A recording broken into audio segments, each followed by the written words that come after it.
Portland Creatives, a series about the amazing, intricate people of Portland. Each episode features a unique story, each different, each with its own experience as we discover what it means to be a Portland creative. So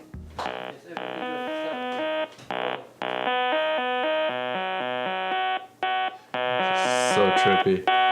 It's actually done with a code. Wow.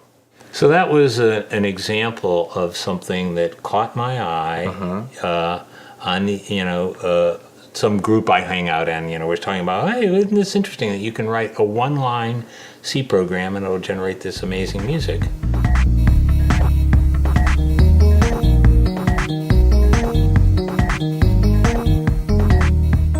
What does it mean to be a Portland creative? A Portland creative? Well, just creative is hard enough, right? Right. And I think creative is where you have a certain skill set, a certain knowledge. You can apply that basically to satisfy yourself. That you're curiosity driven. You want to make stuff. You want to do stuff that excites you first. Now Portland is interesting because long history of very bookish town. It's on the west coast, but it doesn't overlook the sea. It's a lot of rain. It's a good place to have a pace where you can take an afternoon off. You could take a week off and just follow your own instinct. Let me do this. There ought to be a website that does this, and there isn't, so I ought to just make it. Right? A lot of that going on here. I like what you said. Essentially, being a creative and living in Portland, they work together. Yes. They're not the same thing. Being a Portlander, not the same thing. Yeah. But I think Portland gets a good reputation among creatives, and that's why. There's a lot of talk in the design community about how to take that person to the next step. What is the call to action? Right. How do we get him to the checkout thing and his credit card out? Right? Exactly. Well, that isn't necessarily beautiful.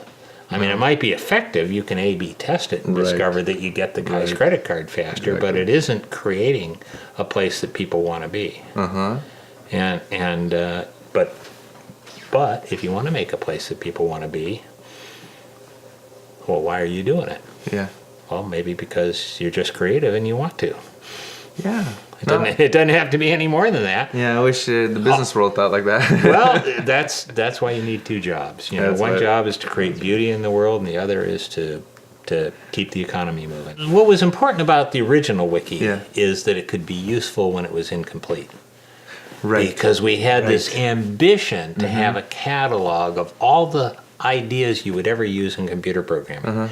And that's simpler than all the ideas you'd ever use in life. Right. That would be a harder challenge. But computer programming is contained, and even then we couldn't do it. But we said, well, we're going to keep trying. As we made this site, someone once asked me, he says, it's pretty neat, but does it have to be so ugly? And I thought about that for a while, and I thought, well, maybe it does have to be ugly, because that says that we're not going to judge the pages you make by how artistic they are. Talking about Wiki 2.0, there's a sense of a more I don't know if you can even say that, more sense of connectivity, but it's definitely more ease of use. I mean, if you think about it, the original wiki was just really a kludge. It was like the whole web was supposed to be rewrite from the beginning, but they never got the right part implemented, so it was a read-only wiki. And all I did is I said, well, I'll trick it to use this form, and I made a form box a little bigger than most forms, and you could type the whole page into it. And to think that people wrote a whole encyclopedia in a little box. In that little box. It's like they must have really wanted that encyclopedia. Yeah. And fact is they did. They did. Right? The original approach was open source, right? Yeah. So let's talk about that. Like, I think that was a major key driver. Because I made Wiki open, it was open content, not open source. people just assumed that I was an open source person. Oh, you're this open. And I said, well, I suppose I should distribute my wiki script. Nice. And then I looked down. Oh my gosh, these. I don't want. There's 5 licenses to choose from, and they're all. I couldn't even finish reading them. So I wrote in the header of my document my program. I said, I'll do one of those open source things eventually. Trust me. Nice. It's open. Nice. It's open. We'll figure it out later. Yeah, and some Nice. people picked that up and said, well, I think Word means this, and a couple of copies, and it was my code that launched the original Wikipedia. Nice. That's crazy. Right. How do you see the future of the internet? What do you see? I think we're kind of at a turning point, actually. Yeah? Okay. We have to envision an internet that is far different than today's internet, but that is very different in ways that are positive. Now, let's talk about positive, but what if we flip that? Let's talk about the negative, or maybe even in the positive side, but let's talk about the dark web. There's a lot of chit-chat, there's been a few documentaries. This now is becoming an emergent conversation. Yes. Now, my perspective on the dark web is it's not really that dark at the end of the day. Yes, there's a lot of anonymous stuff that's going on that allows it to be anonymous, but at the end of the day, it's still a server somewhere, and it's still a browser.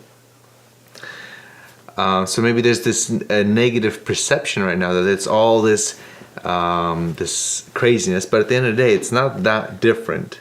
I would say for most people, there's certainly the stuff on the internet that you won't find with a simple search. Right.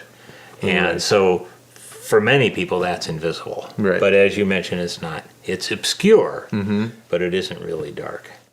I learned that we have the capability to annihilate all life on the planet, and we have to kind of come to grips with that. And fortunately, we've decided not to. Yeah. I think mostly, and I think that we can build more things that are just that dangerous, and I think we're going to do it. We can't say no. I think that's human curiosity. Somewhere there's somebody's curious, and they'll do it. And is there anything you'd like to maybe tell to the next generation? We've covered a lot of ground today, but is there anything you'd want to maybe a shout out to the next generation?